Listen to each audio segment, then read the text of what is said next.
ሰላም ጤና ይስጥልኝ የማይንሴት ቲዩብ ተመልካቾች እንደምን ከርማችኋል? ሳምንታችሁ እንዴት እየሄደ ነው? ሁሉ ሰላም ነው ወይ? ዶክተር አንተስ እንዴት አለ? ደህና ነን። እንግዲህ የፈረንጆቹ አመት ካላለኩ እያለ ነው። ደግነቱ የኛ ገና እየተጋመሰ ነው።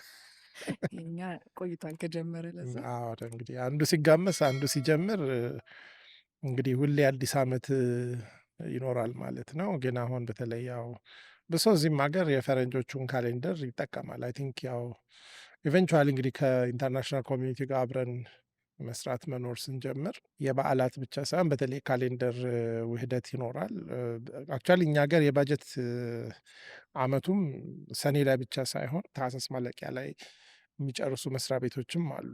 እንደውም አንድ ሰው ሁሌ ጠዋት ጠዋት ስጸልይ በግራ አውለኝ ብዬ ነው የምጸልየው ብሎ ለምንድን ነው ሲባል ሁሉ በቀኝ አውለኝ ስለሚል በዚህ በኩል ብዙ ሰው የለምና ሰላም ነው ብሎ እና አንዳንዴ ወደዚህኛው የፈረንጅ ዓመት መጨረሻ ላይ ባጀት የሚዘጉ መስሪያ ቤቶችም ብዙ አይጨነቁም። ለምን አብዛኛው መስሪያ ቤት በቀኝ አውለኝ የሚለው በሰኔ ነው የሚዘጋው። ኤኒሃው ግን ቬሪ ኢንተረስቲንግ ነው። አንዳንድ ጊዜ ፈረንጆች እዚህ ሀገር ሲመጡ ካሌንደሩን ሲሰሙ 7 ዓመት ወጣት መሆን ይችላሉ በዚህ ሀገር ብሆን ምናምን ይላሉ። አይ 7 ዓመት ቀድመህ ትወለዳለህ። እኩል እድሜ ነው። ኤኒሃው ግን ኢንተረስቲንግ ነው ለብዙ ሰው። ብዙ ካሌንደሮች አሉ በነገራችን ላይ እኛም ሀገር አቆጣጠሮች አሉ በየባህሉ እንደገና በየሃይማኖቱ ያው ብዙ እምነቶች እምነታቸው ከተጀመረበት ጊዜ አንስተው ይቆጥራሉ። ግን ያው መግባባት ስለሚያስፈልግ አንደኛውን ፒክ አድርጎ መሄድ አስፈላጊ ነው። ብዙም አንዳንዴ ሰዎች ፖለቲሳይዝ ያደርጉታል ግን አስፈላጊ አይደለም። ቋንቋ ካሌንደር ምናምን መግባቢያ ስለሆነ እኛም እንግዲህ የራሳችን ካሌንደር አለን የምንለው ያው ሼር የምናደርገው ነው። ይሄ ደግሞ በጣም ኢንተረስቲንግ የሆነ ነገር ነው። መቼም ብዙ የሚያውቁት ሰዎች ሲናገሩ ዞሮ ዞሮ ያው ግሪጎሪያን የሚባለው ጂሲ የምንለውም የሆኑ ሰዎች ካሌንደር ነው። እንግዲህ ቻይኒዞችም የራሳቸው አዲስ ዓመትን አለ። ሌላም ደግሞ በየዓለሙ ላይ አሉ። ግን ፕሬዶሚናንትሊ እንግዲህ ይሄ ግሪጎሪያን ካሌንደር በአመት 12 ወራት ኖሮት አንዳንዱ 31 ቀን አንዳንዱ 29 28 ድረስ እያለ ይሰራል። እኛ እንግዲህ 30 አድርገን የተረፈውን አንድ ላይ 13ኛ ወር ብለን በጳጉሜ አድርገናል። ስለዚህ ያው እንደ እግረ መንገዱን አመቱ ካለቀ አይቀር እንደ ትንሽ እሱንም ማሰብ ጥሩ ነው ብዬ ነው። እንዳልከው በተለይ ከጥቂት ዓመታት ወዲህ በደንብ እዚህ ሀገርም ብዙ ኢቨንቶች ይኖራሉ። የፈረንጅ ወይም የውጭውን አዲስ ዓመትም አዲስ ተከትሎ ዓመት ሌሎቹንም በዓላት ብዙ ሰውም አዳዲስ ሀቢት ይጀምራል ወይ መስከረም ጠብቆ ሊል ያሰበውን ነገር ካልሆነለት ደግሞ በጃንዋሪ እንግዲህ በእርግጥ ጃንዋሪ ጥር የምንለው ወር በአብዛኛው ሰዎች ሰርግ የሚያደርጉበት በተለምዶ ብዙ ከምርት በኋላ ያለ ሰዎች በጣም ሀብታም የሚሆኑበት ጊዜ ስለሆነ በድሮ ጊዜ በግብርና በገጠር ጥር የሰርግ ወር ነው። ብላስ ደግሞ ይሄ ጾም ሳይገባ ዋናው ጾም ጥር የካቲት አካባቢ ብዙ ሰው ያገባል። እንግዲህ የራሱን የቤተሰብ ካሌንደር የሚጀምርበት ጊዜ ነው ማለት ብዙ ካሌንደሮች አሉ እንግዲህ አሁን ላይ ማለት ነው። አይደል? በባለፈው ክፍል ላይ ያቀረብነውን ጥያቄ ብዙ ሰዎች ተጠቅመውበት ነበረ። ኮሜንትም ላይ ብዙ ሰው መልካም አስተያየትን ሲሰጥ ነበር። ማለት የራሱንም ህይወት ያየበት ጠያቂያችንንም ያነሳውን ጥያቄ ለመመለስ በሄድንበት መንገድ ብዙ ተጨማሪ ሀሳቦችን አንስተናል። ከሌሎች ክፍሎች በሰፋ ባለመልኩ ይመስለኛል ብዙ እንደውም አንድ አድማጭ ይህ ፕሮግራም በአካል ሐኪም ቤት ሄደን ማማከር ወይም መከታተል ለማንችል እንዲሁም ገንዘብ ለሌለንና በሰው እርዳታ ለምንኖር በጣም ለተቸገርን በተጨማሪ መድኃኒት መግዛት ለማንችል ማህበረሰብ ምን ያህል ጠቃሚና አንገብጋቢ ፕሮግራም መሆኑን ለማንም የሚካድ አይደለም። በዛሬው ዓለም ኑሮ ተወዶ ሰውን በማርበትበት ወቅት በዚህ ፕሮግራም ያለምንም ክፍያ ጠቃሚና የሕክምና ምክርን ስለለገስከን እጅግ በጣም እናመሰግናለን። ረጅም እድሜና ጤና ከነመላው ቤተሰብህ ጋር እንዲሆንልህ እንመኛለን የሚል በጣም ደስ የሚል መልእክትም ነበር። አንድ ላይ ብዙ ሰዎች ላይክ ስላደረጉት ያው ብዙ ሰው ሪሌት እንዳደረገ ማየትም በዚሁ እንችላለንና ያ ምንድነው እንግዲህ ኦፍኮርስ ይሄ አሁን እዚህ ሕክምና እየሰጠን አይደለም። ሕክምና ለማለት አንድን ነገር ያው ሙሉ ወጥ የሆነ የሰውን ስቶሪ ሰምተን በአንድ ሴሽን ሳይሆን በተከታታይ ለሁሉም ፊት የሚያደርግ አንድ መልስ ሳይሆን ለባለ ችግር ላለው ለባለቤቱ የሚሆን ነው። ስለዚህ ግን በአብዛኛው እንደ ሳይኮሎጂ፣ ሳይኪያትሪ ወይንም ደግሞ ሜንታል ሄልዝ የአእምሮ ጤና በአጠቃላይ ስነ ልቦና እነኚህ ኮመን የሆኑ የሰው ልጅ ህጸጽና ህመም ያላል ችግርና ህመሞችን ሁሌ በዛ ሜዲካል ኬጅ ውስጥ ሳይሆን ሰዎች የራሳቸውን ችግር መረዳትና መፍታት እንዲችሉ እነኚህ በሳይንስ አጥር ውስጥ ተቀምጠው ያሉ ወይም በሕክምና ሙያ ውስጥ ተቀብረው ያሉ እውነቶችን ለፐብሊኩ አክሰሰብል ማድረግ አሁን የኛ ትልቁ ስራ እነዚህን አስተሳሰቦች ወይም ሙያዎች ዞሮ ዞሮ አብዛኛው ሰው ምክር የሚያገኘው ወይ ከወላጁ ወይ ከጓደኛው ወይ ከአካባቢው ነው። ብዙ ልክ ለሌላው ቀርቶ ለስነ ልቦናዊ እና መንፈሳዊ ወይም ነፍሳዊ ለሆነው ነገር ብቻ ሳይሆን በእኛ ሀገር ውስጥ አካላዊ ህመምም ቢሆን ፕሪዶሚናንትሊ ሞደርን ወይም ዘመናዊ ሕክምና ጋር ሄደው ሰዎች አይደለም የሚታከሙት። በአብዛኛው የባህላዊ እና መንፈሳዊ ቦታዎች ነው። እንግዲህ ብዙ ሰው ሲመጣ ይሄ መንፈሳዊ ችግር ነው፣ ይሄ አካላዊ ነው ብሎም እንትን አይልም። ጠበል ሲሄድ፣ ጸሎት ሲሄድ ወይም ደግሞ በአካባቢ ባሉ መድኃኒት በሚቀምሙና ባለመድኃኒት በሆኑ ሰዎች ሲታገዝ ያው ሙሉ ሰው ነው እንግዲህ ሄዶ የሚታከመው። ግን ምንድን ነው አንዳንዴ በእኛ ሀገር ውስጥ የዚህ ባህላዊው ወይም ደግሞ ልማዳዊው ነገር ዘመናዊውን ነገር ተቀራርቦ በየቀኑ በምናስብበት እና በምንኖርበት ህይወታችን እንግዲህ ሞደርን ሜዲሲንን ሞደርን አጠቃላይ ስነ ልቦናን ጨምሮ ያሉ ሳይንሶችን ለመጠቀም ያ አስተርጓሚ ፈላጊ ነገር እንደሆነ አስባለሁ። ስለዚህ እኛ እዚህ የምናወራው የሰዎችን ጥያቄ በመንተራስ እንዴት ማሰብ እንዳለብን፣ የት ትክክለኛ እገዛ ማግኘት እንዳለብን፣ ምን እንደሚጠበቅብን ነው። ግን ሊሚቴሽኑ ምንድን ነው? የሚደርሱን ጥያቄዎች ሙሉ እውነቱን ስለማያሳዩ ለምሳሌ ሪሌሽንሽፕ ላይ የአንደኛውን ሳይድ እሱም ቅንጭብ ስለሆነ እሱ እንደ መንደርደሪያ ይሆነናል። በእርግጥ ብዙ ሰዎች ያን አስበው ባላሰቡት መንገድ ብዙ ነገሮችን ተመልክተው አንደኛ የችግር የኔ ብቻ አይደለም የሚለው ትልቅ አጋዥ አቅም አለው።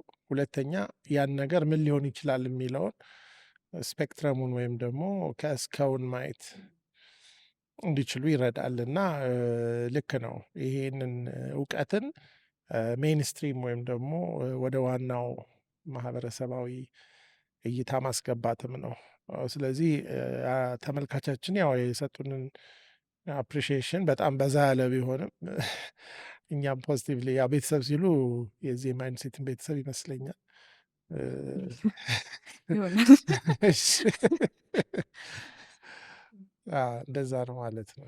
በተለይ ብዙ ሰው ያው ያለበትን ሁኔታ ብቻውን እንደሆነ የማሰብ ነገር ስላለ ጥያቄውን አውጥቶ መላክ ብቻ ሳይሆን እኛም አንስተን ስንነጋገርበት የሚነሱ ሌሎችን ጥያቄዎች ይዘን ስናወራ ያንን አድማጭ ብቻ አይደለም ወይም ያንን የጠየቀውን ሰው ብቻ አይደለም ብዙውን ሰው ነው በሆነ መንገድ የሚነካው።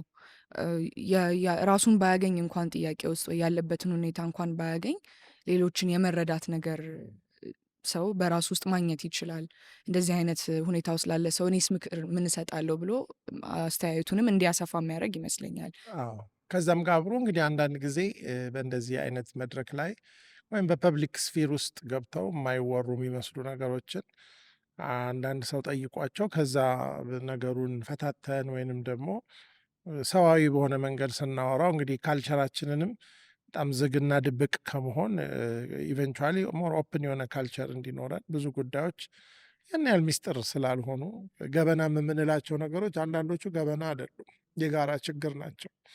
ወደ አደባባይ ካላወጣ ናቸው መፍትሄ አያገኙም። እና ይሄ እንግዲህ አንዱ አንዳንድ ነገሮችን ሰዋዊ ችግሮች ናቸው እንጂ የሆነ ሰው የብቻ ገበና አለመሆናቸውንም ማሳየት ያ በጣም የጠየቁትን ሰዎች ብቻ ሳይሆን ሌሎቻችንንም ሁላችንም የሚጠቅም አይነት መንገድ ስለሆነ በጣም የኮሜንት ያደረጉትን አድማጫችንንም በጣም እኔ ጋራለሁ ይህንን ሀሳብ ለማለት ነው።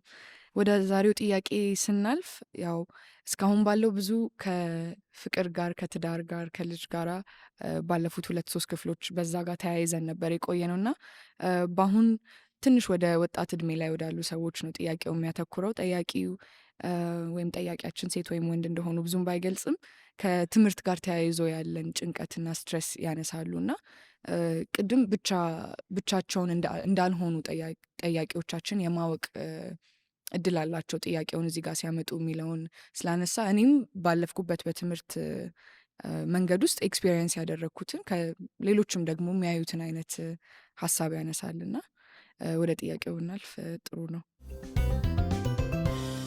ሰላም ዶክ፣ በመጽሐፎችም ሆነ በተለያዩ መድረኮች በምታስተምራቸው ትምህርቶች ብዙ የተጠቀምኩ ነኝና እግዚአብሔር ይባርክህ ለማለት እፈልጋለሁ። ጥያቄን አስከትላለሁ። እኔ 24 ዓመት ወጣት ነኝና በጅማ ዩኒቨርሲቲ የ5ኛ ዓመት የሕክምና ተማሪ ወይም ሲዋን ነኝ። በዚህም ወቅት በእኔም ሆነ በዙሪያዬ ባሉ ጓደኞቼ ላይ የማስተውለው ችግር አለና ምክር ብትለግሰን ብዬ ቀርብ ያለው።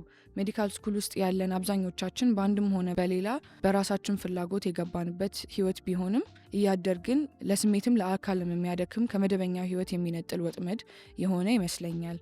ብዙ ተማሪዎች አስተማሪዎችም ጭምር ደስተኛና ሞቲቬትድ የመሆን ነገር አይስተዋልባቸውም። እኔ የሆነ ጓደኞቼ ግቢው በሚያወጣው ስኬጁል ቢዚ ስለሆንን እንገባለን እንወጣለን እንጂ ደስተኛና ሞቲቬትድ ሆነን ተግባርን መከወን እየተውን ይመስለኛል። እና ዶክ፣ በዚህ የትምህርት ሂደት ውስጥ እንዳለፈ ሰው ደስታችንንና ያለንን አቅም አስጠብቀን እንደውም ጨምረን እንድንወጣ ምን ትመክረናለህ? እንግዲህ እስቲ አንቺ ቀረብ ስለምትለው ኮሌጅ ከአንቺ ምክር እንጀምርና የኔ ምክር እንደውም ሜዲካል ስኩልም ስላልነበር ሊርቅ ይችላል ብዬ አሰብኩ። ጠያቂውም ወይም ጠያቂዋ እንዳሉት ከአንተ የሜዲካል ስኩል ኤክስፔሪየንስ ውስጥ የሆነ የሚወስዱት ነገር እንዳለ ያው ጥያቄ ያሳያል። ግን በአጠቃላይ አሁን የሜድ ስኩልን ኤክስፔሪየንስ ባላቅም ሌሎች ትምህርቶችን በጣም የሚያስጨንቁ በጣም ቢዚ የሚያደርጉ የሆነ ትንሽ ከሄዱ በኋላ ሲጀምር ለምንድን ነው እዚህ ውስጥ የገባሁት የሚለውን ጥያቄ ብዙ ሰው የሚጠይቅበት መንገድ አለ። ትንሽ የሜዲካል ስኩል ያው ጊዜውም ረጅም ስለሆነ እንደገና ቶፒኩም በብዙ ደፕት ብዙ እውቀትን ሰው ቶሎ ቶሎ እያጠና እየተፈተነ ይሄ የማያቆም አይነት ሳይክል ያለው ስለሆነ የሚከብድ ይመስለኛል ከሌላ ትምህርት አንጻር በሆነ መልኩ። ግን ከባድ ጥያቄ ነው። ብዙ ሰው ደግሞ ውስጡም ሆኖ እንዴት መውጣት እንዳለበትም ወይም ደግሞ አሁን 5ኛ ዓመት ላይ ሆኖ አሁን ልውጣ ኦልሬዲ እዚህ ድረስ ደርሼ እንዴት እወጣለሁ? ከአዲስስ ብጀምር ሌላ ምን ነገር ነው የምፈልገው? ሜዲሲንም ፈልጌ የገባው መስሎኝ ነበር። አሁንስ ሌላ ነገር ፈልጌ የገባው ብዬ ባልፈልገውስ? ብዙ ጥያቄዎች ውስጡ ያለ ይመስለኛል። ብዙ አብሬያቸውም የተማርኳቸው ሰዎች የሆነ ረጅም ጊዜ ሄደው አይ እዚህ ውስጥ ለምን ገባው ብለው ሲጠይቁም በቅርብ አይቼ ስለማቅ ከባድ እንደሆነ በጣም አስባለሁ። ግን ያው ትምህርት ወይም ሜድ ስኩል አንድ የህይወት አካል ነው እንጂ ህይወት ሙሉ በሙሉ እንዳልሆነ ለማየት መሞከር ሊጠቅም ይችላል ብዬ አስባለሁ። በጣም ጥሩ ነገር ነው ያነሳሽው። እንግዲህ ምንድን ነው የሰው ልጅ ሁል ጊዜ የአሰምሽኑና የኤክስፔክቴሽኑ ፕሮዳክት ነው። አንዳንድ ጊዜ አሰምሽን ማለት አንድን ነገር ከመግባታችን በፊት ስለዛ ነገር ስለን እንዲህ ነው እንዲህ ይሆናል ብለን የምንስለው ነገር አለ። ለምሳሌ የሆነ ቦታ በጣም እዚህ ቤት መቼም ከዚህ ቦታ መጥቼ ይሰድቡኛል ወይም እንትን ያደርጉኛል ብለሽ በጣም ፖዚቲቭሊ ቢቀበሉሽ ያንን ነገር እንደ ውለታ የመቁጠር መጀመሪያ ይዘሽ የመጣሽው አሰምሽን ወይም ቀድመሽ ፎርም ያደረግሽው እይታና ደግሞ ያደረጉኛል ብለሽ የወሰድሽው ኤክስፔክቴሽን ነው ያንን ነገር በጣም እንደ ትልቅ ውለታ እንድትቆጥሪ ያደረገው። እና ለምሳሌ በዚህ በቃ ሊሸልሙኝ ነው ሊንከባከቡኝ ነው ብለሽ ደግሞ ፖዚቲቭሊ እንኳን ግን ትንሽ ኮልድ በሆነ ቀዝቀዝ ብለው ትሪት ቢያደርጉሽ ምን አጥፍቼ ነው? ይሄ ይዘን የምንመጣው ነገር አለ። ያው እንግዲህ በአጠቃላይ ወደ ሕክምና እንድንገባ በራሳችንም በቤተሰብም የሆነ በመምህራን በሌላም ሰው ግፊት ስንገባ ከውጭ ተስሎልን የምንገባው ስዕል ነው አንዱ ትልቁ ችግር። ብዙ ሰው ያንን ነገር በጣም ረጅም ብዙ ፔን ያለው እና ብዙ ሃርድ ወርክ የሚጠይቅ መሆኑን የምናውቀው ከገባም በኋላ መሆኑ ነው አንዱ። ሁለተኛው ነገር ደግሞ ያንን ወርዝ የሚያደርግ ፍሬና ውጤት እንዳለው የሚነግረን ደግሞ እየቀነሰ ይመጣል ከገባም በኋላ። አንዱ ትልቁ ችግር ጠያቂያችን እንዳነሱት እንግዲህ መምህራኖቻችን በአብዛኛው ያንን ትምህርት ተምረው ብቻ ሳይሆን ሌላ ነገርም ተምረው ሰቅለው እና ቤስት ተብለው የቀሩ ሰዎች ናቸው እዛ ሲስተም ውስጥ እና ብዙዎቹ ደግሞ ሚዝረብል ሆነው የራሳቸውን ኑሮ ለማሸነፍ ለእኛም ደግሞ በቃላቸውም እንዲሁ በአኗኗራቸው የሚያስተላልፉት መልእክት ይህን ሁሉ የምሰቃየው እንደነሱ ለመሆን ከሆነ የሚለው ሜክስ ኢቨን አንዳንድ ጊዜ እንግዲህ እኔ እንግዲህ የነበርኩበት ጊዜ እኔ ሜዲካል ስኩል ከጨረስኩኝ እንግዲህ አሁን ስንት ዓመት ሆነ? 26 27 ዓመት ማለት ነው። ስለዚህ አሁን እንግዲህ ጥያቄያችን ከጠየቁት ከሁሉም ሳይወለዱ ነው የጨረስኩት እንደማለት ነው። ረጅም ጊዜ ነው። በአጋጣሚ እንግዲህ ሌላም ሀገር ያለውን እንግዲህ አይዲያል የሚባለው እንግዲህ ዩኤስ ነው። እዛም ያለውን በተወሰነ መንገድ ስላየሁት በአጠቃላይ የሜዲካል ስኩል ፔንለስ የሆነ ሜዲካል ስኩል ሲስተም የለም። አንዳንድ ሰዎች ኢንጆይ አድርገው የሚጨርሱ ሰዎች እንዳሉ አያለሁ። እኛ ጋር እንግዲህ ሌሎች ተደራራቢ ፋክተሮችም አሉ ይሄንን ሞር ፔንፉል የሚያደርገው። ለምሳሌ አሜሪካን ሀገር እርግጠኛ የምትሆኙ ሜዲካል ስኩል ከጨረስሽ በኋላ የኑሮ ጉዳይ ኢሹ እንደማይሆን፣ በተለይ ሜዲካል ስኩል ጨርሰሽ ስፔሻሊቲ ትሬኒንግሽን ስትጨርሺ ላይፍ ቢካምስ አትሊስት ሪዋርዲንግ ይሆናል ፋይናንሽል አትሊስት እና በሶሳይቲ ውስጥ ባለሽ ስታተስ። ሌላ እንግዲህ ሲስተሙ ለስራ የሚያስፈልግሽን ነገር ሁሉ በማሟላት ሙያውን ሰርቶ መደሰት ለሚፈልግ ሰው ፕሮቫይድ የሚያደርገው ነገር አለ። እንግዲህ እኛ ሀገር እነኚህ ነገሮች እንግዲህ እኛ አስተካክለን የሚቀጥለው ትውልድ እኛ እንደምንመኘው ከማድረግ ውጭ አሁን ያለው ሲስተም ግን ያንን ሲያረግ አታይም። ስለዚህ መምህራኖችሽን አይተሽ ዛሬ ብሰቃይም ነገ ደስ ይለኛል ብሎ ለማለት ኦልሞስት ኢምፖስብል ነው። ከዛም አልፎ ተርፎ ደግሞ የኛ ሀገር በአጠቃላይ የዩኒቨርሲቲ ካልቸር እና በተለይ ሜዲካል ስኩል ውስጥ ትንሽ ሳዲስት ነው። ሰው በማሰቃየት የመደሰት ባህሪ አለው። ሲጀመር ሜዲካል ስኩል የሚለው ሳይንሱ ትምህርቱ ብዙ ነው። ራሱ ትምህርቱ ሰውን ትንሽ ቶርቸር የማድረግ አቅም አለው። ኳንቲቲው ኳንቲቲ ብዙ ነው። ከዛ በየአመቱ ለማለፍ ያለው ከዛ ደግሞ ካልቸሩ ደግሞ ትንሽ በጣም ሃይራርኪካል ነው። ሌላውን ሰው አንዳንድ ጊዜ መምህራኖቹ በተማሪ ደም የሚኖሩ ይመስላል። ያው ይሄን ተጠንቅቄ ነው የምለው። ለምን የራሳቸው ስቃይ ይሁን አይታወቅም። በአጠቃላይ ሜዲካል ስኩል ያሉ መምህራንና እንትን ከተማሪዎቻቸው ጋር ያላቸው ግንኙነት እንደውም አሁን ትንሽ ትንሽ የተሻለ ነው። በጣም ከባድ ነው። ያው እሱም ብዙ አይረዳም። ኦነስት ሆነው ይሄ ፔን ሊያልፍ ይችላል ምናምን ብለው በፐርስፔክቲቭ ሰፋ አድርገው ተማሪዎችን ኢምብሬስ አድርገው ካሬጅ አድርገው የመሄድ ሳይሆን የራሳቸውን ሚዝሪ ያው በንግግርም በተለያየ መንገድ ተማሪዎችን ብዙ የማይረዳ እንትን ነው። ሌላ እንግዲህ ዩኒቨርሲቲ ውስጥ ብዙ በቆየሽ ቁጥር ኢኮኖሚካሊ ለቤተሰብም አስቸጋሪ ነው። ከሚበላው ምግብ ጀምሮ ብዙ ተማሪ የጨጓራ ህመም ይዞት ነው የሚወጣው። ብዙ ነገሮች አሉ። እሱም የራሱ እንትን አለው። ስለዚህ ምንድን ነው እሱ ከዚህ ውስጥ እንዴት አድርገን ነው ይሄን ነገር የምናስተካክለው እና ፖዚቲቭ ሆነን አትሊስት ኢንጆይ አድርገን የምንወጣው የሚለው በጣም ቫሊድ ጥያቄ ነው። በጣም ደስተኛ የሆኑ ሰዎች ብዙ ገንዘብ ኖሯቸው ተዝናንተው ብዙ ጥሩ ነገር አግኝተው የወጡን እስቲ ብዙ አይደለም። የዚህ አይነት የሪሶርስ ችግር የሌለባቸውም ልጆች እንግዲህ ባየነው ልክ ሪሌቲቭ በሆነ ሴንስ ኤይደር ሚዝረብል ናቸው ኦር ደግሞ ያን ሪሶርስ ያንን ስቃይ ለመርሻ ሲጠቀሙበትና አንዳንዴም ሰክሰስፉል ሳይሆኑ ሲወጡ ነው የምናየው። ሰው ሪሶርስም ስለሌለው አይደለም።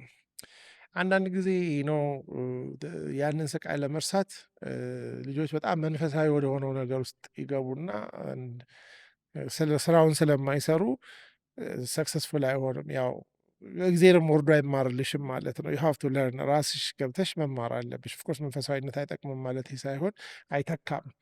በጣም መንፈሳዊ ስለሆንሽ ግሬዱ አይመጣም። ስቲል ያው ሌላው ሰው የሚሰራውን ስራ መስራት ይጠይቃል።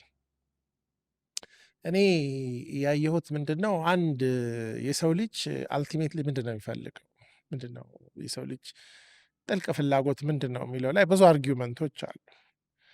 ሰውን አልቲሜትሊ ፉልፊል የሚያደርገው ሰው ቢያገኝ በቃ ደስተኛ ሊሆን የሚችለው ነገር ምንድን ነው? ሰውን ወይም ደግሞ በጣም ሞቲቬትድ ሆኖ አንድ ነገር እንዲፈጽም የሚያስችለው አቅም ከየት ነው የሚገኘው? እንግዲህ ብዙ አይነት እይታዎች አሉ። አንደኛው ፕሌዠር ወይም ደግሞ ከሚያደርገው ነገር ውስጥ ደስታ መፍጠር ከቻለ ሰው የሚሰራውም ደስታ ለማግኘት ነው፣ የሚኖረውም ደስታ ለማግኘት ነው። በጣም ጉልበት አግኝቶ የሚሰራውም ደስታ ካገኘ ነው። ደስታ ካላገኘ የሚል እይታ አለ። ከዚህ እንግዲህ ፍሊፕ ሳይዱ ምንድን ነው? የሰው ልጅ ስቃይ ሽሽት ነው የሚኖረው እና ስቃውን ማሸነፍ በመቻል ውስጥ ነው። ስለዚህ ፔን አንድ ፓወርፉል ሞቲቬተር ነው እና ፔን ሲኖር ሰው ያንን ፔን አቮይድ ለማድረግ በሚያደርገው ጥረት ውስጥ ለምሳሌ የአንደኛ ዓመትን ፔን ሲያልፍ ሁለተኛ ዓመት ስለገባ ሳይሆን ከአንደኛ ዓመት ፔን ስለዳነ አልቲሜትሊ ምንድን ነው የሚወስደን በቃ ሜዲካል ስኩል የሚባለውን ፔን ስንጨርስ ነው ደስ የሚለን እንጂ በየጊዜውም የተለያዩ ስቴጆችን ከፔን ጋራ ነው የሚያያዘው። ያኛው ከፊትሽ ላለው ደስታ ነው ይሄ ወይም ኤክስፒሪየንስ ለምታደረግ፣ ይሄ ደግሞ አቮይድ ለምታደረጊው ፔን። ይሄ ሁለት ነው። ሌላው ፐርፐዝ ነው። የሰው ልጅ በሚሰራው ነገር ውስጥ ትርጉም ሚኒንግ እና የህይወት ግብና አላማ ሳይ ሐኪምም ሆነው ወል ትልቅ ደሞዝ ለማግኘት ነው፣ ትልቅ ስታተስ ወይም ማህበረሰብ ውስጥ ቦታ ለማግኘት ነው፣ ወይም ደግሞ በቃ ሰው ረድቼ አገሩን ሁሉ ከህመሙ አድኜ ምናምን ብዬ በማገኘው እንግዲህ ፈጣሪም በሚሰጠኝ ሽልማት ይሁን ማህበረሰብን በሚሰጠኝ እንትን ብሎ የስታተስና የህሊና እርካታ በሚለው ዞሮ ዞሮ ይሄን የምማርበት ምክንያቴ ይሄ ነው ብሎ ያ ምክንያቱ ባይደርስም እንኳን ብዙ ነገር እንዲችል ያደርገዋል የሚል የፐርፐዝ ኢሹ አለ። ሌላ ከዚህ ጋር እንግዲህ የሰው ልጅ ፓወር ፈላጊ ነው። ሲጀመር ሜዲካል ስኩል የገባው ፓወርፉል ለመሆን ነው። ዶክተር ነው፣ ያዛል፣ ይገላል፣ ያድናል። ዶክተሩ መጣ፣ ገቡ፣ ነጭ ለብሶ ስቴቶስኮፕ አድርጎ ምናምን። ሰው ልጅ እንግዲህ በፖለቲካ ስልጣን ቢሄድ የወታደር ጠመንጃን ቢይዝ የሐኪም መርፌን ቢይዝ ወይ ስቴቶስኮፕ ሰው ፓወር ፈላጊ ነው። እና አሁን ሜዲካል ስኩል ውስጥ አንዱ ሚዝረብል የሚያደርገን ፓወርለስ ስለሆንን ነው፣ ፓወሩ ገና እጃችን ስለሌለ ነው የሚል እይታ አለ። ግን ሁሉም ደግሞ ፓወሩ እጁ ላይ ያለ ሰው ደስተኛ ነው ወይ? ፓወር ሰውን ደስተኛ ያደርጋሉ የሚለው እንትን ነው። ግን ዞሮ ዞሮ ሰው ልጅ ብዙ እንግዲህ በተለይ እንደ ሜዲካል ስኩል አይነት ጊዜ የሚፈጁ ሌሎችንም የኮሌጅም ህይወት በአጠቃላይ ጨምሮ ጠንካራ ዓላማ ሊደርሱበት የሚያስበው ግብ ክሊር የሆነላቸው ሰዎች ችግሩን ተቋቁሞ ማለፍ የሚሆን የሚሰሯቸውን ነገሮች ትርጉም አግኝተውባቸው የመደሰት እድላቸው ከፍተኛ ነው። ከሚደረጉት ድርጊቶች ውስጥ ደስታ ማግኘት የሚለው በጣም ትንሽ የራቀ ነው። በጣም አሁን ትልልቅ መጽሐፍ በማጥናት ማያልቁ ወራትን እንትን ማድረግ ያን ያህል ከሰው ሳይኮሎጂካል እንትን ጋር ደስታ የመስጠት ቻንሳቸው ትንሽ ነው። እንግዲህ ሌላ በጣም ጥቂት ሰዎችም ቢሆኑ ደግሞ ደስተኛ ሆነው እንትን ያልኩት ለምሳሌ በእውቀት የሚደሰቱ ሰዎች አሉ። ሜዲካል ስኩል ማወቅ የምትችያቸው ነገር ስለ ሰው በየቀኑ በየሳብጀክት ማተር ውስጥ በጣም ትልቅ ነገር ነው። እንግዲህ በእውቀትና በአዳዲስ ነገሮችን በመረዳት ውስጥ መደሰት መቻል አይ ቲንክ እሱን የቻሉ ሰዎች በየዕለቱ ደስተኛ የመሆን እድል አላቸው። በፐርፐዝ የሚደሰቱ ሰዎች ደግሞ ሲያዝኑ አስተዋሽና ፐርስፔክቲቭ የሚሰጣቸው ነገር ሁሌ አይሰራም ልልሽ ነው። ግን በዛ ውስጥ ራሳቸውን ዘፍቀው በሚያገኙት እውቀት ባህር ውስጥ ገብተው የሚደሰቱ የተሻለ ደስታ ያገኛሉ። ሜዲካል ስኩል ከግማሽ በላይ ከሰው ጋር የማያገናኝ ትምህርት ስለሆነ ለሰው በምታደርጊው ነገር ተደሰች የሚለው ኢቨን አሁን ጠያቂያችን ሲዋን የሚባለው ክሊኒካል ይር ዋን ላይ ነው ያሉት ሆስፒታል መግባት የምትጀምሪበት ዓመት ነው። ግን ኢንተርኖነሽ እስክትጨርሽ ድረስ ሰው በመርዳት መደሰት ብችም ግን ያን ያህል አቅምሽ ብዙ አይደለም። ሐኪም ከሆንሽ በኋላ ምናልባት እሱኛው ለሰው በምናደርገው ነገር መደሰት የሚለው አሁን ኢዘር በሳይንስ ኦር በዓላማችን መደሰት ካልቻለን ዲፊካልት ከባድ ነው በጣም። በተለይ እንዳልከው ብዙ ይሄ ሳድ የሆነ ወይም በጣም ብዙ ደስታ የሞላበት አይነት ዲፓርትመንትም አይደለም። ብዙ ሰዎችን ያው ሜዲካል ስኩል የማውቃቸው ሰዎች እነሱም እየተጨነቁ ወይም ሰፈር እያደረጉ እንደሆነ አብሯቸውም ያሉት እንደዛ እንደሆነ ነው። ብዙም ያንን ለመለወጥም ምንም ስልጣንም አቅምም ያለው ሰው እንደሌለ ፊልም ማድረጉ አለ እና በዚህ ውስጥ ብዙውን ጊዜ ሰው ያው ረጅም አመት ነው ኦልሞስት 6-7 አመት ቀላል አይደለም። በተለይ ብዙ ጊዜ አብሯቸው ሃይስኩል የተማሩ ሰዎች ተመርቀው ስራ ይዘው ወይ ትዳር ይዘው ብዙ ብዙ ነገር ፈጥነው ሄደዋል ሊያስብል በሚችል አይነት መንገድ ሰዎች በሌላ ዳይሬክሽን ከሜድ ስኩል ውጪ ብዙ ነገር አኮምፕሊሽ ሊያደርጉ ይችላሉ። እና ከሱም አንጻር ትንሽ ከባድ የሆነ ስሜት ሊኖረው ይችላል ብዬ አስባለሁ። አንጻራዊነት የሌሎችን ሰዎች ከኛ እኩዮቻችን የደረሱ ያው ሰው እንደ ሰው ራሱን ከሌላ ሰው ያ ጋራ የማነጻጸር ነገር አለ። ቅድም ካልኩሽ ግን አንድ ጊዜ አንድ ትምህርት ቤት ሜዲካል ስኩል እያለን አንድ በጣም እድሜያቸው ገፋ ያለ ፕሮፌሰር ነበሩ እና አንድ ቀን በክላስ መሀል ቆይ ሉከትሚ እኔን ይዩኝ እስኪ አሁን እንደኔ መሆን ምን ያምራል እና ራሳችሁን እንደናንተ መሆን አይሻልም ወይ እንደኔ ከመሆን አሁን ቶሎ ጨርሼ እዚህ ቤት ቆየው ሜዲካል ስኩል እድሜን በላ ምናምን የምትሉት እንደኔ ለመሆን ብትጨርሱ እኮ ቶሎ ቶሎ ብላችሁ እንደኔ አይነት ሰው ነው የምትሆኑት፣ ታረጃላችሁ ምናምን እና ዌር ዩ አር ኢንጆይ አርጉ ላይፍን ዲስ ኢዝ ቤስት የተሻለ እድሜያችሁ ይሄ ነው ብለው ያው ኦፍኮርስ ሳቅን እኛ በጊዜው እርሶ ፕሮፌሰር ሆነው የራሶትን እንትን እያሉ እኛ እዚህ ምናምን አለ ግን አይ ቲንክ አሁን ሳየው ልክ የገባቸው ነገር ነበር እና የሰው ልጅ ቤስት ታይምስ ኦፍ ዩር ላይፍ ወጣትነት ላይ ያለው እድሜ ነው። እንግዲህ እዚህ ላይ ምንድን ነው የትምህርቱን ስቃይ የህመሙን የትምህርቱን ክብደት ሳይሆን ጥሩ ጓደኞች በብሬክ ታይም ላይ ኢንጆይ ማድረግ ነው። ሜዲካል ስኩል በጣም ደስታ ብዬ ሪመምበር የማደርገው ከጓደኞቻችን ጋር የምናሳልፈው ከፈተና በኋላ አንዳንድ ጊዜ ከክላስ መተን ራት ተበልቶ መሀል ላይ ወይ ወክ እናደርጋለን ወይ ዶርም ውስጥ ተሰብስበን እንሳሳቃለን። ዜር አር ሞመንትስ በጣም ጥሩ እንትኖች አሉ እና የሰው ልጅ አንዱ እንግዲህ ደስታ የሚያገኘው ከኮሚኒቲ ነው። ጠንካራ ፍሬንድሽፕ ኮሚኒቲ ፈጥሮ ፈን የምትፈጥሪው ነገር ነው። ይሄኛው ትምህርቱ የማትቀይሪው የራሱን ጊዜ ጠብቆ የሆኑ ኮርሶችን ጨርሰን የምንሄድበት ኮርስ ነው። እዛ ላይ ግን እንግዲህ ዶሮ ወጥን በዶሮ አታጣፍጭውም፣ በቅመም ነው የምታጣፍጭው። ግን በቅመም የተሰራ ወጥ ደግሞ ማንም ሊበላው አይችልም፣ ሁሌ ደስታ ሊሆን አይችልም። ስለዚህ ምንድነው እሱ እንግዲህ ዶሮ አሁን ቅመም ባይኖረው እና በትክክል ካልተሰራ ለመብላት በጣም ከባድ ከሆኑ ምግቦች ውስጥ ነው። አሳም እንደዛ ብዙዎቹ አሁን በጣም እንጂ አድርገን የምንበላቸው ምግቦች በቅመሞቹ ምክንያት ነው። እና አንዱ እንደዚህ አይነት ነገር ላይ ለምሳሌ ጅማ ሜዲካል ስኩል ከየከተማ የመጡ ምናልባት ቤስት የሆኑ ጓደኞችን የምታፈሪው እዛ ነው።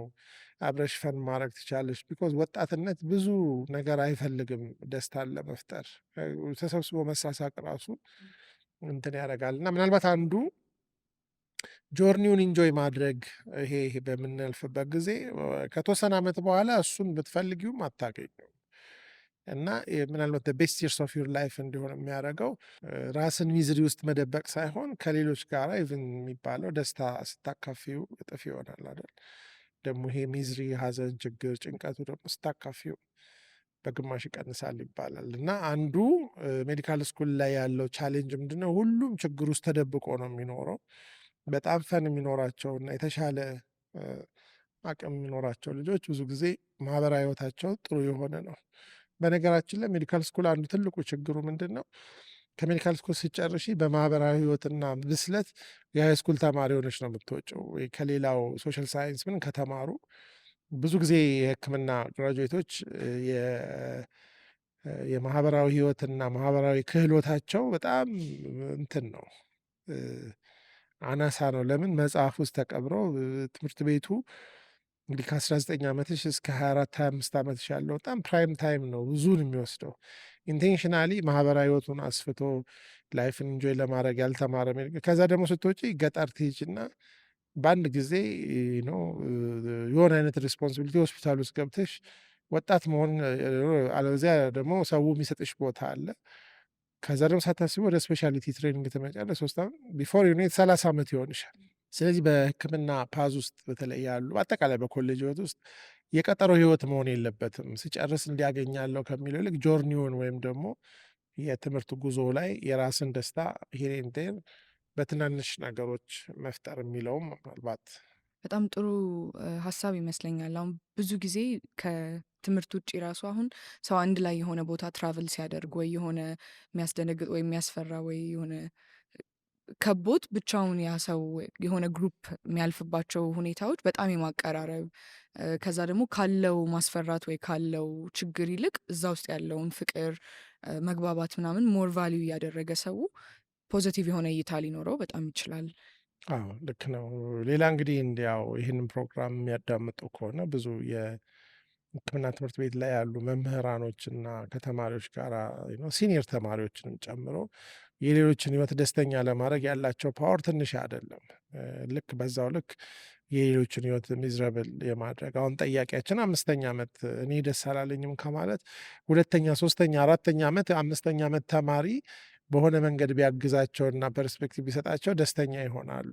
ግን በጣም የሚገርመው ነገር እኛ ለነሱ ደስታ የፈጠርን ይመስለናል እንጂ ሌሎችን ደስተኛ በማድረግ ውስጥ ደግሞ ሌላ ትልቅ ደስታ አለ እና አንዳንድ ጊዜ የእኛ ደስታ ያለው ከላያችን ካሉ ሰዎች ላይ ሳይሆን ከታቻችን ባሉ ሰዎች ነው። ለሌሎች እኛ ያለፍንበትን ነገር እንደ አንድ ፕሪሽየስ ኤክስፒሪየንስ መስማት መካፈል የሚፈልጉ ሰዎች አሉ።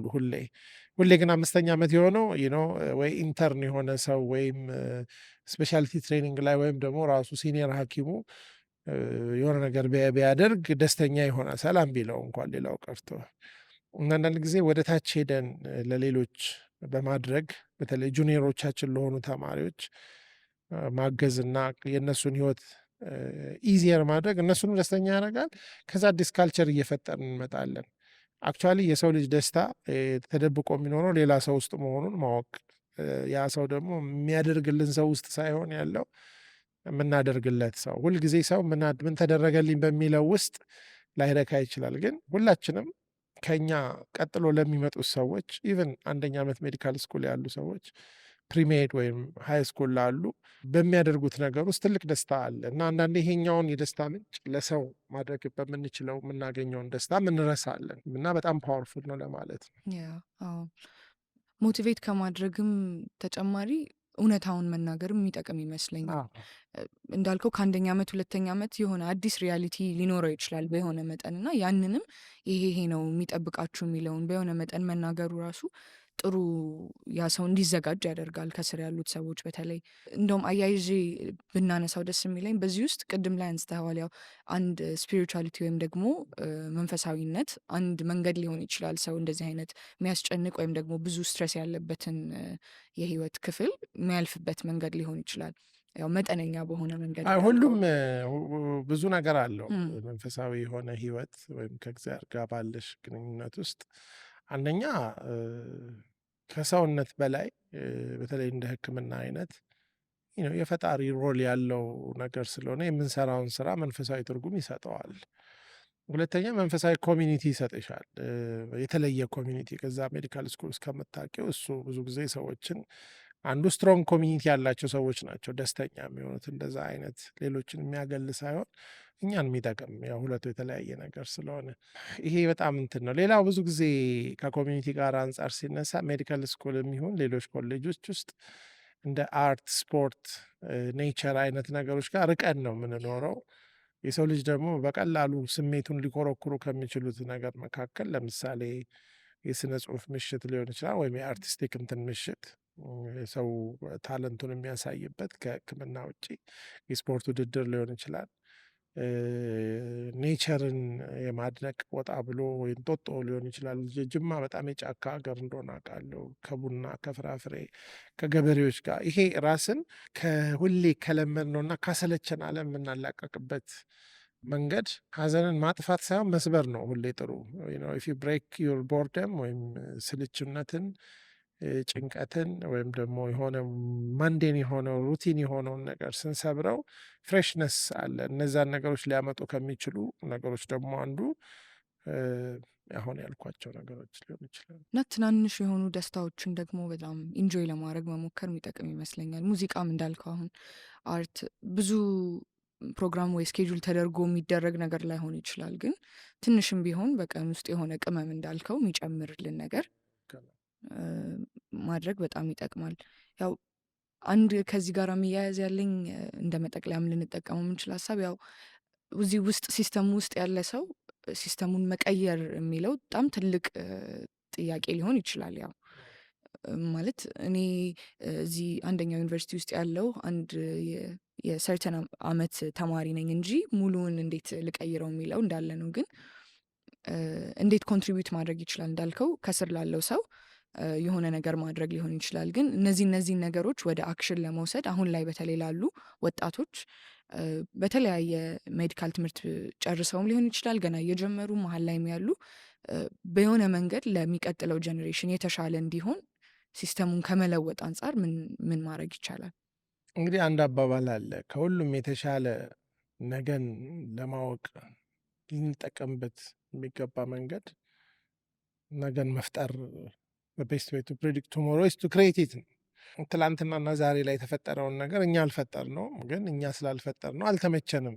ግን ነገ ያለውን ሁኔታ ግን ሌሎች ሰዎች እንዲፈጥሩት ወይም ደግሞ ራሱ እንዲፈጥር ከፈቀድን ነገ ምን ሊሆን እንደሚችል መገመት አንችልም። ስለዚህ አሁን 5ኛ ዓመት ላይ ያሉ ጠያቂያችን አሁን ነገን ለነገዎቹም ለራስም መፍጠር የሚቻልበት ዓለም ነው። በነገራችን ላይ ደስታ የሆነ ሰው አምጥቶ የሚሰጥሽ ነገር አይደለም። እሱኛው ነው ሁል ጊዜ ሰውን ልጅ ደስተኛ እንዳይሆን የሚያደርገው። ምክንያቱም ሁሉም ሰው ደስታ ፈላጊ ስለሆነ ማን ነው ለአንቺ አምጥቶ ኦንሊ ደስታ ሰው ሊሰጥሽ የሚችለው? አሁን እንደውም ብዙ የለም ደስታ ከረሜላ ከሆነ አሁን እሱም የለም። አክቹዋሊ አሁን እንደገና ፋብሪካው ተከፍቶ ባለፈው ወንጂ ሄጄ አይቼው ነበረ። ደስታ ከረሜላ እንደገና መመረት ተጀምሯል። ግን በአጠቃላይ ደስታ አንቺ ሄደሽ የምትወስጂው ስቴር ቅድም ካልሽው ትልቁ ነገር ደስታ ደግሞ ትልልቅ ነገር ውስጥ አይደለም አድራሻው፣ ትናንሽ ነገር ውስጥ ነው። ለሰዎች በምናረገው ከሰዎች ጋር በምናረጋቸው በጣም ትናንሽ ነገር ውስጥ ነው። በተለይ እንደ ሜዲካል ስኩል እና ወሪ ነው በኮሌጅ ህይወታችን ገና ብዙ ደስታ ይሰጣሉ የሚባሉ ነገሮች እጃችን ላይ በሌሉበት ጊዜ ደስታን አክቹዋሊ ማግኘት ይሄ ሞር ቀላል ነው። በዓለም ላይ ደስተኛ የሆኑ ሰዎች ማን ናቸው? አንደኛ ህፃናት ናቸው። ነው ገንዘብ አላቸው፣ እውቀት፣ ዲግሪ። አሁን እኛ ደስታ ይሰጣሉ ብለን የምንላቸው ነገሮች ምንም የሌላቸው ግን ዲስፕሮፖርሽኔትሊ ደግሞ በጣም በየቀኑ ስታያቸው ደስተኛ የሆነ። ስለዚህ ደስታ የሚኖረው እኛ ደስታ ይሰጣሉ የምንላቸው ነገሮች ውስጥ አለመሆኑን ለማወቅ ልጆች ጋር መሄድ ነው። ምንም የላቸውም። እኛ አሁን ይሄ ስለሌለኝ ነው ደስተኛ ያልሆንኩት የምንላቸውን ነገሮች እነሱ ጋር ብትሄጂ ከአንቺ የባሰ ምንም የላቸው፣ ግን ር ሃፒ። ለምንድን ነው ሃፒነስን የሚያገኙት? እርስ በርስና ከሰው ጋር ባላቸው ከሆነ በትንንሽ ነገር ነው ልጆች የሚደሰቱት። እኛ አሁን በትንሽ ነገር መደሰት የማንችለው ስለማይቻል አይደለም፣ ግን ስለማናምን እንደዛ ነው ብለን ስለማንቀበለው ነው። እና በጣም ደስተኛ የሆኑ ሰዎችንም ደግሞ በብዛት ብታገኝ በአብዛኛው ደስተኛነታቸው ያለው ትላልቅ ነገር ውስጥ አይደለም፣ ታይኒ እና ዴይሊ ነገሮች ውስጥ ነው። ይህን ፕራክቲካሊም አይቼዋለሁ። አንድ ሰው እንዳለው አብዛኞቹ ተአምራት ጸጥ ብለው ነው ሀፕን የሚያደርጉት። አብዛኞቹ ደስታዎች ደግሞ ጥቃቅን ነገር ውስጥ ተደብቀው ይኖራሉ እንዳለው። አሁን ለምሳሌ አንድ ሰው ልቡ በጣም ጤነኛ ሆኖ 80 ዓመት ቢቆይ እንደ ተአምራ ምንም ስላላለ ልቡ ግን ልቡ ፌይል አድርጎ ኒውዮርክ ሄዶ ሰርጀሪ አድርጎ ምናምን ድኖ ሪሌቲቭሊ ከጤነኛ ልብ በግማሽ ባነሰ ደረጃን ቢመጣ በቃ ደስተኛ ነው የሚሆነው ገንዘቡን አወጥቶ። እና እኛ አሁን ዎኪንግ ሚራክልስ ነን። እያንዳንዱ አሁን የእኛ ጤና በኦርጋን እንኳን ተቆጥሮ በገንዘብ ቢገመት በጣም ብዙ ነው። እና ብዙ ሚራክሎች አሁን ዛሬ ጠዋት ፀሐይ መውጣቷ ኦፍ ቲንግስ የበላነው ምግብ ተስማምቶ እንትን ማለት አሁን ሳንጨነቅ ሳናስብ ተንፍሰን ስንት ጊዜ ማንም ቢል ሳይሰጠን መኖራችን እንደዛ ሁሉ ደስታም በትንንሽ ነገር ውስጥ የተደበቀ ነገር ነው። ብዙ ሰው ግን ደስታን ያው ትልልቅ ነገር ውስጥ ሲፈልግ እድሜውን አቃጥሎ ደስ ሳይለው ይሞታል። እና ይሄ ምናልባት አንድ ጠያቂያችንም ደግሞ አሁን ገና መንገዱ ላይ ያሉ ወጣት ናቸው። ከዚህም በኋላ ደግሞ በስራውን ላይ ከዛም ረጅም ገና ብዙ መንገድ የሚቀራቸው እንደሆነ በማሰብ እዚህ ላይ ያለውን ጀርኒውን ኢንጆይ ለማድረግ መሞከር፣ ቅድም እንዳልከው ጆርኒ ላይ ፎከስ ማድረግ፣ ትናንሽ ነገር ላይ ፎከስ ማድረግ፣ ሰው ላይ ፎከስ ማድረግ። አለበለዚያ የልክ የህክምና ዲግሪ ያገኘሽ ቀን በጣም ሚዝረብል ነው የምትሆኚው። ለዚህ ነው እንደ ደከምኩት አይ ሪመምበር እንደዛ አይነት ፊሊንጉን። ኦፍ ኮርስ አንዳንድ ሰው ለጊዜው ደስ ይለዋል። ከዛ ደግሞ ስፔሻሊቲ ነው በቃ የሚያስደስተኝ ስትይ እሱም ሲያልቅ ያው ነው። ከዚያ የአንድ ዩኒቨርሲቲ ዲን ነው የምሆነው ሲል ከዛ ጭራሽ ደስተኛ ለመሆን ብቻ ሳይሆን የሰው ደስታ ነጣቂ ትሆኛለሽ። ሰው የራስ የሌለውን አይሰጥም ለሰው። አብዛኛው ሰው ለራሱ ደስተኛ ካልሆነ ለሰው መከራ ነው። ስለዚህ ደስታችንን በጣም ርካሽና ብዙ ገንዘብ በማያስወጡ ትናንሽ ነገሮች ላይ ሃርቨስት ማድረግ መቻል ትልቅ ነገር ይመስለኛል። አመስጋኝም መሆን እንዳልከው በእያንዳንዱ በትንሹ ነገር ውስጥ አዎ መልካምን ነገር ለማየት መሞከር፣ ፖዘቲቭ የሆነ እይታ ሲኖረን ነገሮችን ከዚህም በፊት ብዙ ጊዜ አንስተናቸዋል። ሌሎችንም ነገር ፖዘቲቭ የማድረግ ኃይል ስላለው በዛ ውስጥ ለራሳቸው ብቻ ሳይሆን አካባቢያቸውም ላለው ሰውም አስተማሪም ምንም የሚካፈልን አይነት ፖዘቲቪቲ ፕራክቲስ ማድረግ ጥሩ ይመስለኛል። በዚህ ውስጥ ጠያቂያችን እርግጠኛ ነኝ ብቻቸውን አይደሉም። ይሄንን መልስ ሲሰሙ ብዙ በእነሱ እድሜም ያሉ ሌሎች ወጣቶችም አልፈውም ደግሞ አሁን ስናነሳቸው የነበሩትን ነጥቦች ኤክስፒሪየንስ አድርገው ኦኬ ይሄንን ማስተካከል አለብኝ የሚልም ሰው እንዳለ እርግጠኛ ነኝ እና የሚጠቅም ይመስለኛል ብዙ ያነሳናቸው ነገሮች። ልክ ነው። ያ እንግዲህ ደስታችንን ከሆነ ሰው አምጥቶ እንዲሰጠን የምንጠብቀው ሳይሆን እኛ ራሳችን ይዘር የምንፈጥረው ወይም ደግሞ ሄደን ካለበት የምንወስደው በአብዛኛው ደግሞ የምናገኘው ጥቃቅን ነገሮች ውስጥ ስለሆነ ደስታን እንግዲህ አንደርስታንድ ለማድረግ እና ለመለማመድ ከፕሮፌሰሮቻችን ሳይሆን ከህፃናት የምንማረው ሳይንስ ነው። ያ እና በሆነ መንገድ እኔንም የጠቀመኝ አንድ አስተሳሰብ ኢንቴንሽናል መሆን እንደሚያስፈልግ ማየት። ብዙውን ጊዜ እንደዚህ አይነት ነገር እንዳልከው ደስ ሲለን ይለናል ካላለን አይለንም ሳይሆን ደስታን ለመፈለግ የሆነ አይነት ትጋት ያስፈልጋል። ወጥተን በእያንዳንዱ ትንሽ ነገር ለማየት ኤፈርት እንደሚጠይቅም ማሰብ ጥሩ ይመስለኛል በዚህ ላይ። አዎ፣ እያንዳንዱ ሰው የራሱ ደስታ ባለቤት ነው። ከቻለ ደግሞ የሌላው ደስታ ምክንያት መሆን ይችላል። ይህንን እያልን እንግዲህ ለጠያቂያችንም ከዚህ ቀጥሎ ያላቸውን በሜዲካል ትምህርትም በሌላም ነገር ዙሪያ ያላቸውን ህይወት በደስታ ለመቀጠል የሚችሉበትን አቅም እንዲያገኙ በጣም እንመኛለን። ሌሎችም አድማጮች በምናልፍበት ማንኛውም መንገድ ውስጥ በተቻለን መጠን እንደ ልጆች እንዳልከው ከሁኔታ ባለፈ ደስታን ለማግኘት የምንሞክርባቸውን ነገሮች ለማብዛት እንድንሞክር ጥሩ ምክር ይመስለኛል። ሌሎች ጥያቄዎች ላላችሁ ተመልካቾቻችን ሁልጊዜም የኛ በር ክፍት ነው። በ0911505050 ላይ በዋትሳፕ ወይም በቴሌግራም ጥያቄዎቻችን ልትልኩ ትችላላችሁ። በኢትዮማይንድሴት@gmail.comም ኢሜይል ብታደርጉልን ይደርሱናል ጥያቄዎቻችሁ። ለጠያቂያችንም ከዚህም በፊት ለነበሩ ጥያቄዎች ሀሳብ ማንሳት የምትፈልጉት የምትመክሩት ምክር ካለፋችሁበት ካያችሁት የምታጋሩን ካለ ኮሜንት ላይም ልትልኩልን ትችላላችሁ። ለዛሬ ያለን ይሄንን ይመስላል። በጣም እናመሰግናለን። መልካም ሰዓት። አመሰግናለን። ያው እንግዲህ እነ ትርሲት ደግሞ የሚቀጥለውን የደስታ ምንጭ እናቀርባለን ብሏል። እነሱም እያመሰገኑ ነው። እናመሰግናለን። ቴንክ ዩ